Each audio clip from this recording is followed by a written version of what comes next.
والدین کے چہرے کو دیکھنے سے مقبول حج کا ثواب ملتا ہے، دنیا کا فرما بردار ہوگا۔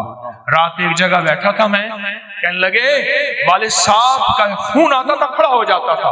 والد صاحب، ان کا نام عارف تھا، کہنے لگے والد صاحب مجھے کہتے تھے عارف، میں ایک دم کہا، بچے کہتے تھے بابا کیا ہوا، دادا کا خون آیا؟ کہا بیٹا والد کا ادب کر کر کے اب وہ پختگی ہو گئی ہے، اب ذہن میں وہ ادب بیٹھ گیا ہے۔ جو والدین کے چہرے کو دیکھ کے یہ دعا پڑھے گا، کیونکہ وہ لمحہ ایسا ہے ایسا ہے ایسا ہے، اور میں تو اس لمحے میں اللہ کہتا ہے مقبول حج کا ثواب مل گیا۔